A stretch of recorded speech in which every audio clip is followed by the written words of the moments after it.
Assalamu alaikum and welcome to another episode of the Dr. Will Show, the mobile university for entrepreneurs. This is the go-to business podcast for educators who want to level up inside and outside of the classroom. For those who be listening on Apple Podcasts, Google Podcasts, iHeartRadio, Simplecast, Stitcher, Spotify, and Audible, I am your host, Dr. Will. Now, today's guest is Melissa Morgan. Met her via LinkedIn. And I'm so excited because her story is different from what we normally come across. So we're going to get into that as we get into this interview. Will you please introduce yourself, Melissa? Absolutely. Thank you, Dr. Well. It's so great to be here. As you mentioned, I am Melissa. I'm the CEO and co-founder of Coraltalk. We measure understanding through spoken assessment. So this could mean oral exams, conversational role plays, even admissions. And our entire premise is that if a student can't explain it, they don't understand it. And we believe that in the era of AI, we need to find a different way to figure out whether or not students actually have a grasp of the content that they're learning. I'm always curious as how people got to where they are. What did you think you'd be doing when you were growing up? And how did you go from acting to ed tech? Great question.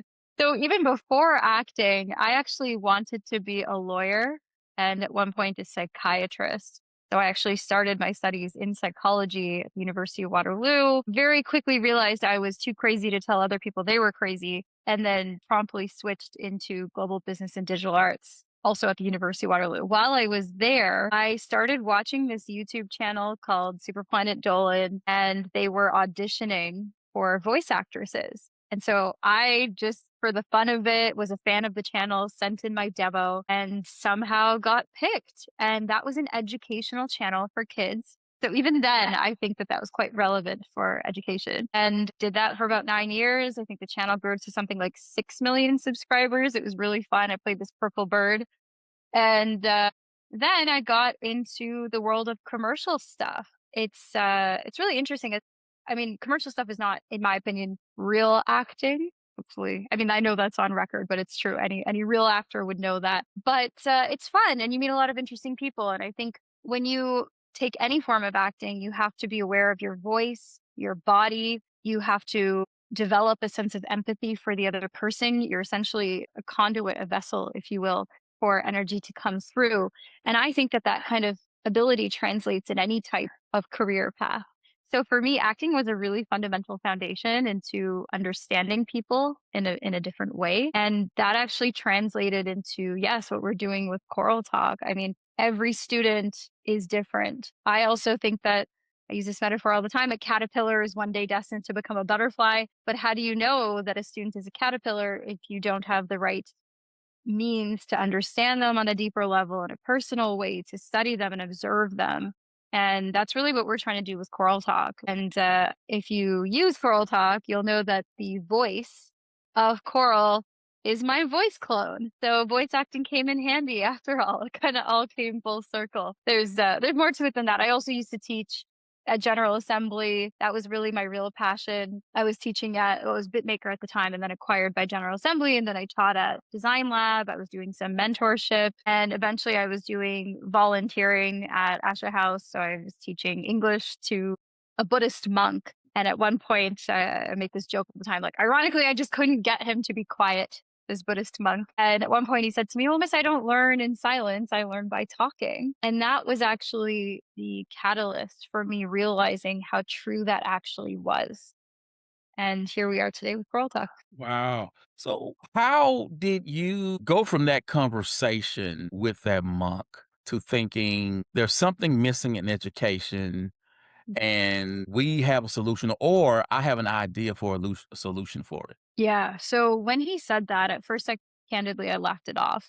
I just thought it was silly. He was a 7 year old. But this thought really stayed with me. And I started to think about my other experiences as a teacher, where when I actually had those one on one conversations with my students, it was when I was able to figure out if they really understood and to what degree of certainty they understood. Because sometimes you get the right answer, but you're lucky. You don't know if that's something that's going to stay with you. You don't know if they've crammed it and they're just parroting it back because they read that somewhere. And then I started to realize, well, if I could actually talk to every student conceivably, I would be able to better guide them. I would be able to do a better job as a teacher, but that is not possible. My and myself, I don't scale that way. And so then I started thinking, Coral Talk actually started originally about this idea of like, could we get a teacher to clone themselves? And there's a lot of reasons why that idea didn't and shouldn't and could never really work, I think. But the next best thing is, can we create something that is kind of like a teaching assistant that can do some of the heavy lifting for the educator and built on, I mean, I started like looking it up. There's tons of research that show there's proven pedagogy around when a student can speak, when they can teach back, it's going to yield the highest amount of retention, up to 90%. And so even though humans learn best through dialogue, we continue to teach with monologue.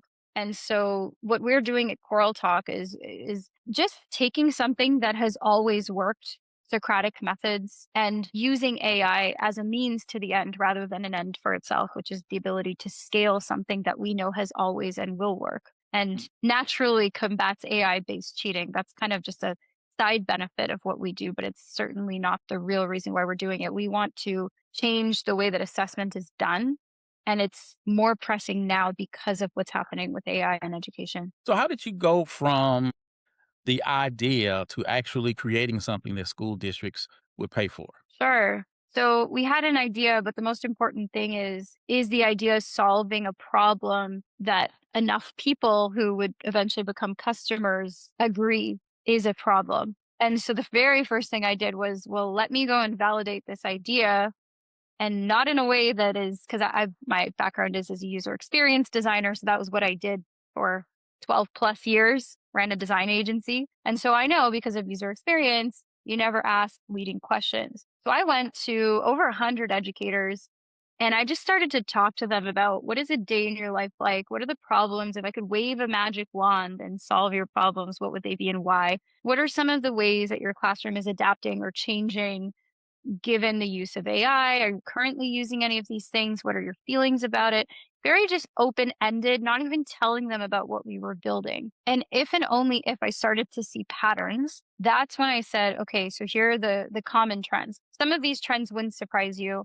I'm too busy. There's not enough time. There's a lot of grading. Some of my students are using AI to write work. A lot of this was quite validating. But the piece that surprised me that actually came up proactively from a number of professors was, I wish I could go back to oral exams, but I can't because there's just not enough hours in the day. So I wasn't even thinking about oral assessment, to be honest. When Coral Talk started, as I mentioned, it was, could I clone myself? Could I provide an assistant that could speak with the students? But I wasn't thinking about assessment. And I certainly wasn't thinking about admissions. And it's so interesting how Coral Talk has taken shape with now over the 100 educators. Many of them are using the platform. Anyone that's created an assignment with Coral Talk stays and becomes a longer term customer. And we continue to have conversations with them. So this is something that we're still shaping, we're still changing. And what I certainly don't want to be is just someone who builds something and tries to sell it. I want to, when I think about the generations, future generations of kids, one day I'd like to be a mother. I want to make sure that we're actually doing something that education needs, that teachers actually find useful, that students enjoy using. And for that to happen, educators need to have a say in what tools are being built. And so really that's, this is where Coral Talk is today. And it's going to continue to evolve the more conversations that we have. I was fortunate with my background to be a product designer, UX, UI, so I could design it, a co-founder could build it. But without the input of educators, Coral Talk wouldn't be what it is today. And it is not going to be what it will be tomorrow and the day after that. You've spoken about this, but your company has a stance where if students can't explain it, they don't understand it. How did you land on that message? Yeah. So this is coming from the many conversations that not just we've had with educators, but again, the proven pedagogy that looks at a lot of students, or actually 90%, there's a stat, 90% of what students learn is forgotten within 1 week, which is shocking and very scary if you really think about that. And then you look at the learning period that I referenced earlier, and retention for it to be up to 90% comes when a student is able to teach back what they've learned. And so this is a bit of a direct and bolder way of calling something out that perhaps didn't get the attention that it deserves. Why are we still teaching in monologue when we know that humans learn best through dialogue? And how do you know if a student really understands something in an era where within seconds they can have something AI written to pass an exam?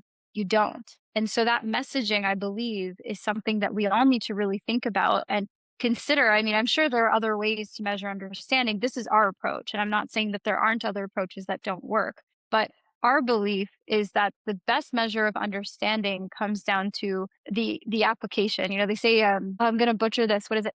Intelligence is knowing that a tomato is a fruit, and wisdom is knowing that a tomato doesn't go into a fruit salad. Have you heard Yes. that? It I might have butchered that a little bit, something like that, right? It's that's what we're saying. We're saying that you might be able to pass an exam, you might be able to parrot something that you've written or memorize something for the sake of an exam or use AI and be resourceful, but at the end of the day, if you can't apply that to real life, which is what Coraltalk aims to do, you don't have that level of wisdom yet.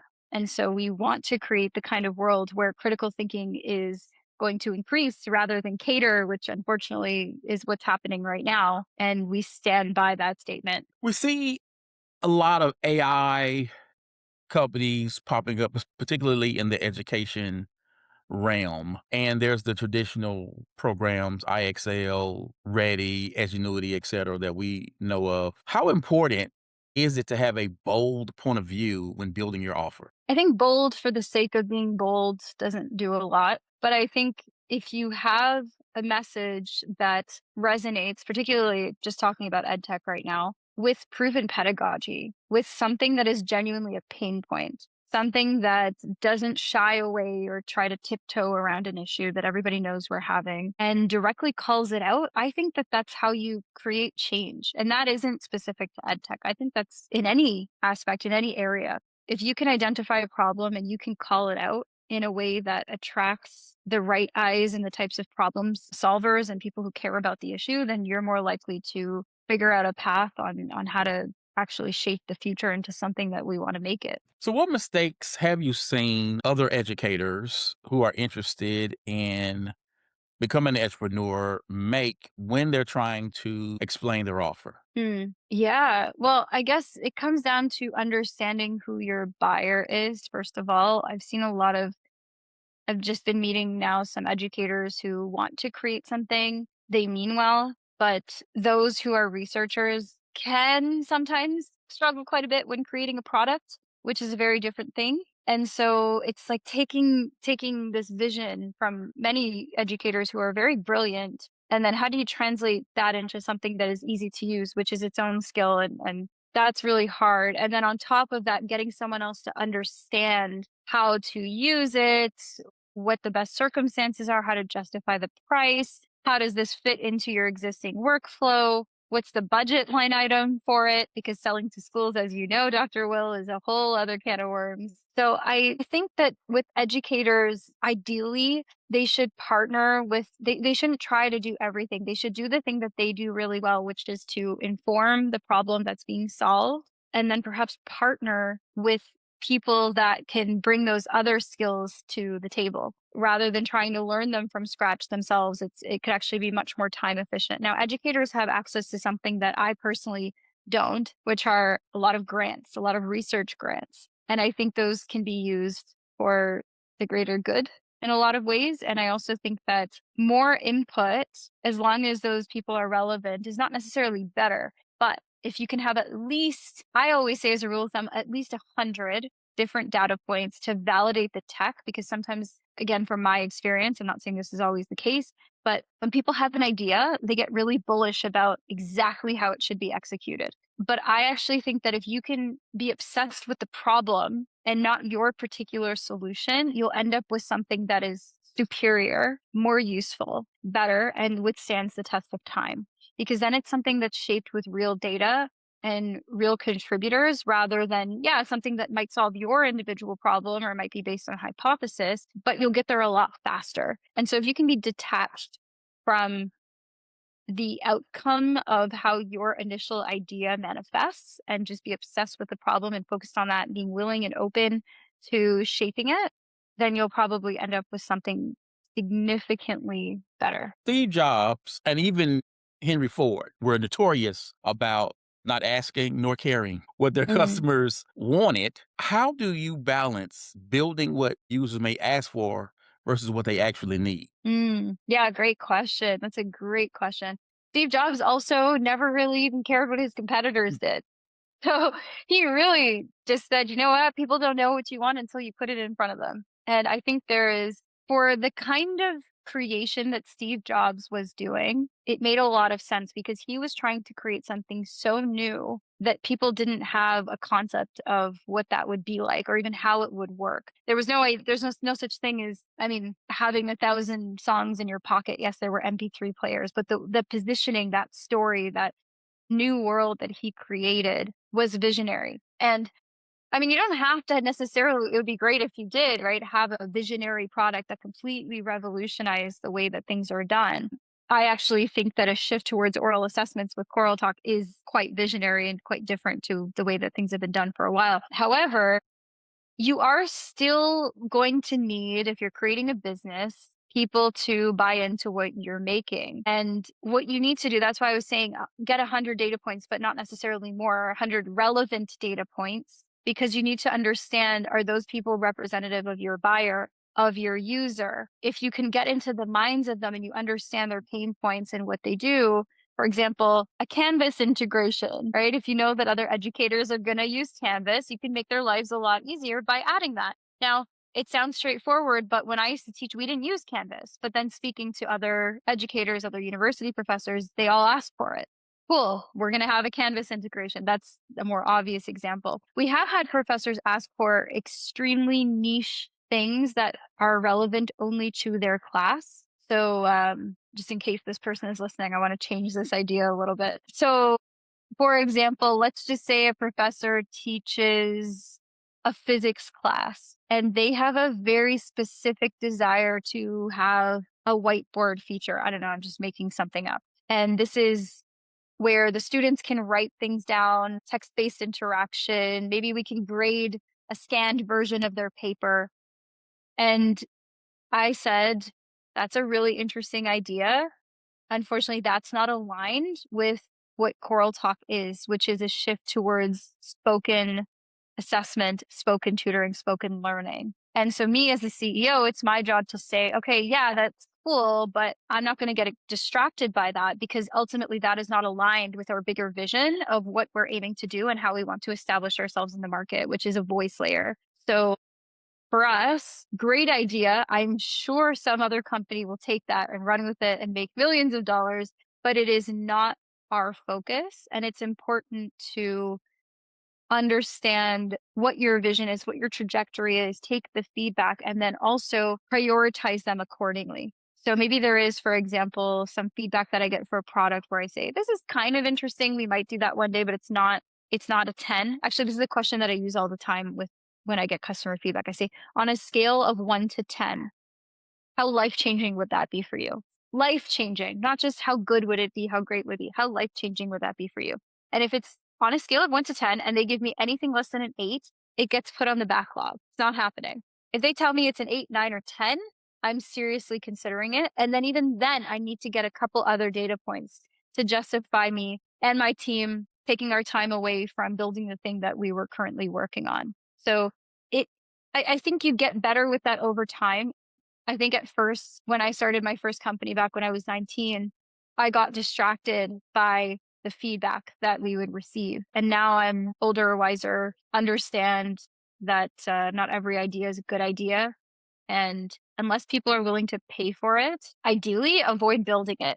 Because otherwise, you'll get a lot of requests. Everybody wants a lot of things. But when you ask them to put a credit card down, that can be different. When you are looking at this AI landscape and you are seeing different companies, Magic School, Kira, Brisk, uh, all of these things that are coming up, and your company is different from theirs and what they do, how are you using, whether it be social media, branding, or other marketing initiatives to stand out in this place where AI seems to be everywhere? Like you can't open your eyes and not see AI anywhere. I'm cool. I think AI is a great support, but I don't like turning on my TV and AI is like, AI chose these shows based upon what you've been looking at. So, how are you positioning yourself to be different, to be seen as different and to stand out in this whole sea of AI? It's true. AI really is everywhere, and even on our TV. I mean, we're just not capable of making any decisions for ourselves, it seems. I hear you. I hear you, Dr. Will. For us at Coral Talk, honestly, I think that we're so different that we're not a substitute to a tool like Magic School or Brisk. We're also focusing on higher ed. So I mean, I know those are two examples that you gave me, but we are focused on the problem, and we sometimes don't even mention AI. Like you'll see our legal name is Coral Talk AI Inc. When I talk to investors, I mention that we are Coral Talk AI. But when I talk to an educator, we're Coral Talk. Sometimes we're just Coral. And it's just so happens that we use AI to solve their problem. And I think to what your point, to what you just said, it's like, oh my God, there's AI everywhere. We don't even mention that. It's here's what your problem is, right? Here's what you're dealing with. Tell us about that. And now let's tell you how we can solve it. And then at the end, if they ask, well, how does this all work? Right? Because we say things like, well, we'll automatically grade aligned with your rubrics. We will provide your students with 24/7 multilingual anytime support. There's no mention of me saying that it's AI. AI doesn't mean anything if it's not executed to actually solve a meaningful problem. So I suppose that in itself is probably, at least from what some educators have told me, quite refreshing. And that's how we're doing it. Given that you are in the market and working with institutions, what would you do differently now if you had to build your company from scratch? I think we would have doubled down on one core feature, just one thing. And we did start with an MVP minimum viable product, but we built more than I think we needed to, which is something that I think happens with a lot of startups. Now, the reason that I say that is because we had an interesting problem that I think is kind of unique, and I guess it's a good one to have, where early days we were trying to figure out exactly who our buyer would be. We knew we wanted to do something for education, but education can mean a number of things. It can mean 12, it can mean higher ed, it can mean adult learning, it can mean corporate training. And what I did was I put this in front of all of those types of people in the hopes of being able to cross the ones out that I didn't think would be a mutual fit. And instead, what ended up happening was we got customers from all of those verticals. And so, even now, just being honest, this is part of our journey. We're struggling to clearly identify the ICP. Like we know now, I know who we're going after, and that focuses on higher ed. But we don't want to say no to the private high schools that have been approaching us and come to us and are willing to pay us and can use the product all the same. But of course, with our marketing materials, we have to kind of reflect that clear, crisper messaging. So again, good problem to have. But I think if we would have had the early conviction to focus on one particular market and just focus only on that market, we could have had a product that initially, and I think now we're in a much better place, but initially would have been much easier to explain, much easier to craft the messaging around, and we would have spent more time being able to directly target our buyers. I would have also spent some time having conversations with distribution partners, people that already have the reach. I mean, that's still something we're doing now. Because if you get one of those partnerships and they already have customers, it saves you that time for going one professor or one school at a time. Excellent. For educators, entrepreneurs who are listening to this episode, what's your challenge to them? My challenge would be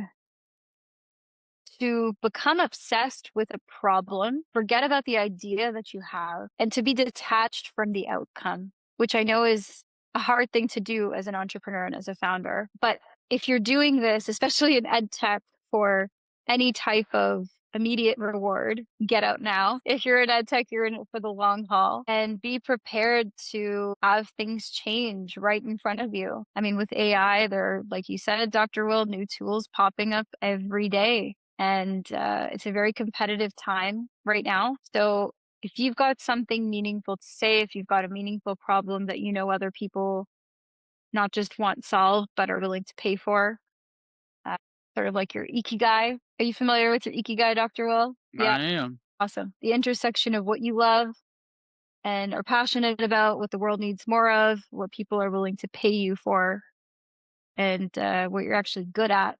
If you found your ikigai, and that so happens to be being an ed tech entrepreneur, and you're obsessed with a problem rather than your version of the solution, then my challenge to you is to, if you've done all that, if you are that person, to create something quickly and get the kind of feedback right away. Like, don't wait. Don't wait even more than a few weeks to put something in front of people because you'll be moving too slowly in a world that's moving very quickly. And that feedback is very important. And also try to get some sleep. Sleep helps and an outlet. All right. Thank you, Melissa, for coming on the show. Thank you so much, Dr. Will. This is fun. Really appreciate it. And thank you again for wearing Coraltalk purple. I love that that was, you say it's a coincidence, but I know you did that on purpose. You're welcome. You're welcome. Hey, people, you know how I do this. This episode is going to be an Apple Podcast, Google Podcast, iHeartRadio, Simplecast, and Spotify. I need you to subscribe, and I need you to leave some reviews and give me some stars because I'm trying to be found, and I'm trying to get Jay-Z on the show because I want him to know that we're doing big things around here. Again, I'd like to thank my guest, Melissa Morgan, for coming on and dropping the gems, and for you for checking out another episode of the Dr. Will Show, the mobile university for entrepreneurs. As always, people, instant you, peace.